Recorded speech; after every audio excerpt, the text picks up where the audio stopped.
Halo teman-teman semua, selamat datang di channel Study with Nuri. Di sini kita akan belajar bersama terkait materi kuliah, tips belajar, dan masih banyak lagi. Apabila video ini bermanfaat bagi kalian, kalian bisa support channel ini dengan share kepada teman kalian agar kita bisa belajar bersama-sama. Di video kali ini kita akan belajar mengenai perencanaan, penulisan, dan revisi pesan-pesan bisnis. Terdapat 5 tujuan pada pembelajaran kali ini. Tujuan yang pertama yaitu dapat menjelaskan proses komposisi untuk perencanaan pesan-pesan bisnis. Kemudian yang kedua dapat menjelaskan alasan pentingnya mendefinisikan tujuan dan membuat daftar untuk menguji penulisan pesan bisnis. Kemudian tujuan yang ketiga adalah dapat menjelaskan pentingnya menganalisis audiens. Kemudian yang keempat dapat menjelaskan faktor-faktor untuk memilih saluran dan media yang paling tepat untuk mengirim pesan. Dan tujuan yang terakhir adalah dapat menjelaskan proses penyusunan berbagai pesan bisnis. Dalam penyusunan pesan bisnis, terdapat tahap-tahap yang perlu diperhatikan, yaitu terdapat 3 tahap dalam penyusunan pesan bisnis. Tahap yang pertama adalah perencanaan, meliputi komponen dasar seperti maksud atau tujuan komunikasi, khalayak yang akan menerima pesan, gagasan pokok pesan yang ingin disampaikan, saluran dan media yang digunakan untuk menyampaikan pesan bisnis, termasuk penyesuaian intonasi suara. Kemudian tahapan yang kedua adalah komposisi atau penyusunan. Hal ini terkait erat dengan susunan kata, kalimat, dan paragraf. Gunakan kata-kata sederhana untuk memudahkan penerima dalam memahami dan menerapkannya. Kemudian, tahap yang terakhir dalam penyusunan pesan bisnis adalah revisi. Setelah ide-ide dituangkan dalam kata-kata, kalimat, maupun paragraf, perhatikan apakah telah diekspresikan dengan benar. Kalau ternyata belum sesuai, perlu dilakukan pengecekan sekaligus revisi seperlunya, sehingga apa yang telah direncanakan sebelumnya dapat dicapai seefektif mungkin. Kita masuk ke topik yang pertama, yaitu perencanaan pesan bisnis. Agar lebih memahami terkait perencanaan pesan bisnis, kita bedah satu-satu terlebih dahulu. Yaitu dari yang pertama adalah pesan. Pesan adalah suatu kehendak atau pemikiran atau ide yang disampaikan pengirim atau komunikator kepada penerima pesan atau komunikan. Kemudian, perencanaan pesan. Maksudnya adalah langkah strategis untuk mencapai tujuan organisasi secara keseluruhan dan merupakan salah satu faktor kunci untuk komunikasi yang sukses. Kemudian, perencanaan pesan bisnis secara lengkap adalah proses penetapan berbagai kegiatan yang akan dilakukan sebelum pesan bisnis tersebut diluncurkan. Pesan-pesan bisnis bisa ditujukan untuk pelanggan, pemasok, kantor pajak, kantor akuntan, dan pihak-pihak lain yang langsung maupun tidak langsung berhubungan dengan organisasi kita atau perusahaan kita. Perencanaan pesan bisnis tentu memiliki proses. Berikut proses dari perencanaan pesan bisnis. Yang pertama, menetapkan tujuan pesan bisnis. Kemudian yang kedua, menganalisis audiens. Dan ketiga, menentukan ide pokok. Dan yang terakhir adalah menyeleksi saluran dan media. Kita bahas satu-satu terkait setiap proses dari perencanaan pesan bisnis. Proses yang pertama yaitu menetapkan tujuan pesan bisnis. Perlu kita ketahui terlebih dahulu, tujuan pesan bisnis ini terdapat 2 macam, yaitu tujuan umum dan tujuan khusus. Tujuan umum ini terbagi menjadi 3, yaitu memberikan informasi, kemudian yang kedua melakukan persuasi, dan yang ketiga melakukan kolaborasi. Sedangkan tujuan khusus adalah apa yang diharapkan oleh komunikator dan apa yang seharusnya dilakukan oleh komunikan setelah mereka menerima pesan dari komunikator. Di bawah ini adalah tabel di mana kita bisa melihat hubungan antara partisipasi komunikan dan kendali komunikator. Jika kita lihat di sini, kolaborasi sebagai komunikator kita memiliki kendali yang rendah, sedangkan partisipasi komunikan memiliki kendali yang tinggi. Kemudian untuk persuasi, kendali komunikator sedang, sedangkan untuk kendali komunikan itu juga sedang. Sedangkan ketika kita memberikan informasi, kendali komunikator ini sangat tinggi dan sebaliknya, kendali dari komunikan itu rendah. Untuk menentukan tujuan pesan bisnis, kita perlu menjawab beberapa pertanyaan untuk menguji apakah tujuan pesan bisnis ini sudah mantap, jelas, sehingga ketika sudah jelas kita dapat langsung mengeksekusinya. Berikut adalah pertanyaan-pertanyaan yang perlu kita tanyakan sebelum mengeksekusi tujuan pesan bisnis. Pertanyaan yang pertama adalah, apakah segala sesuatu akan berubah sebagai akibat dari pesan yang akan dikirimkan? Kemudian pertanyaan yang kedua, apakah tujuan pesan tersebut realistik? Kemudian pertanyaan yang ketiga, apakah waktunya tepat? Kemudian pertanyaan yang keempat, apakah pesan yang disampaikan oleh orang yang tepat? Kemudian pertanyaan yang terakhir, apakah tujuan penyampaian pesan mengacu pada tujuan organisasi? Apabila jawabannya sebaliknya, maka kita tunda terlebih dahulu atau kita batalkan untuk mengirim pesan bisnis ini. Kita lanjut ke proses yang kedua, yaitu menganalisis audiens. Analisis audiens merupakan proses pemeriksaan seluruh faktor objektif atau empiris yang berkaitan dengan komunikan. Audiens di sini tidak terpacu kepada seorang individu aja, akan tetapi organisasi juga termasuk audiens. Kemudian, tujuan dari menganalisis audiens adalah untuk mengidentifikasi kebutuhan audiens dan memprediksi reaksinya terhadap pesan. Dalam menganalisis audiens, terdapat 3 kegiatan yang dapat kita lakukan, yaitu pertama, mengembangkan profil audiens. Kemudian yang kedua, memenuhi kebutuhan informasi audiens. Kemudian yang ketiga, memuaskan kebutuhan motivasional audiens.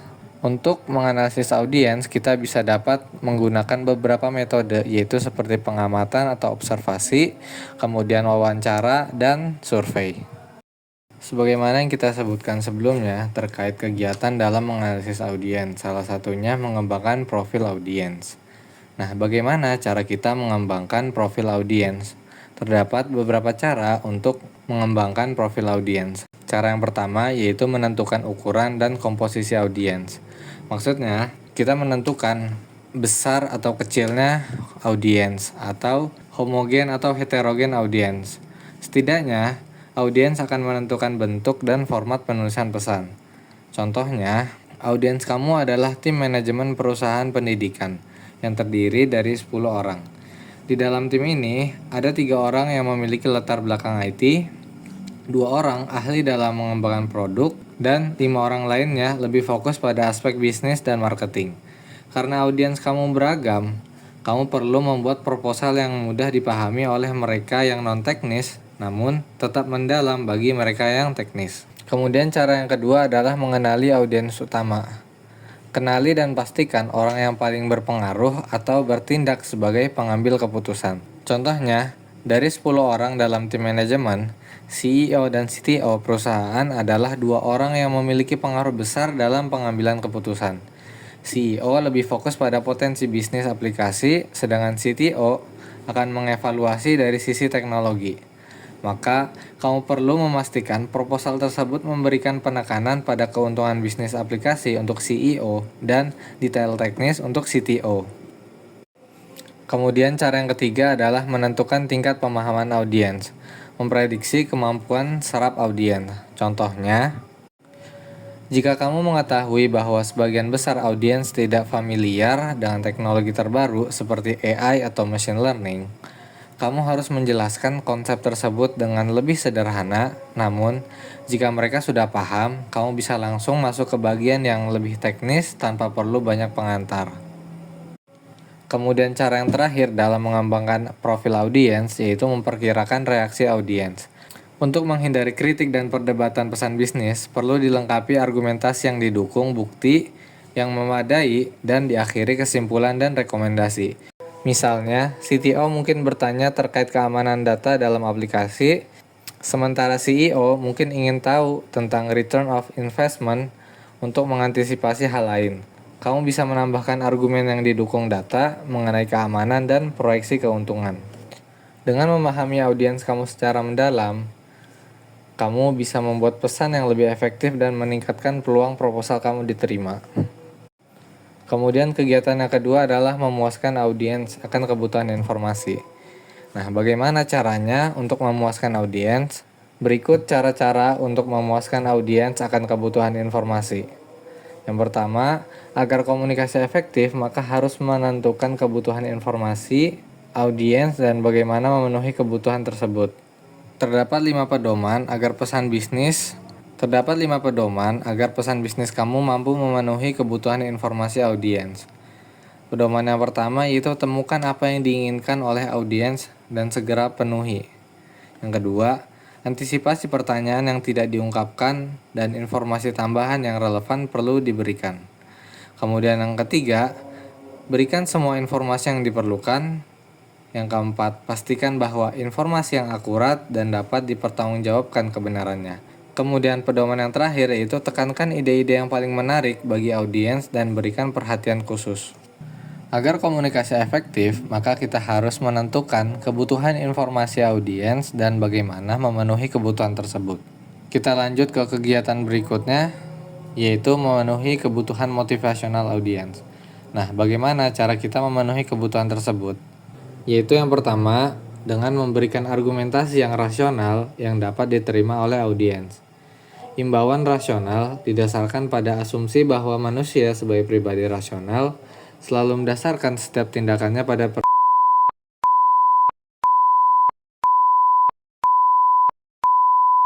pertimbangan logika. Kemudian cara yang kedua yaitu menggunakan pendekatan emosional audiens. Imbauan emosional artinya pendekatan komunikasi lebih diarahkan kepada sentuhan-sentuhan afeksi seperti bangga, suka, benci, dan lain-lain. Kita lanjut ke proses yang ketiga yaitu menentukan ide pokok.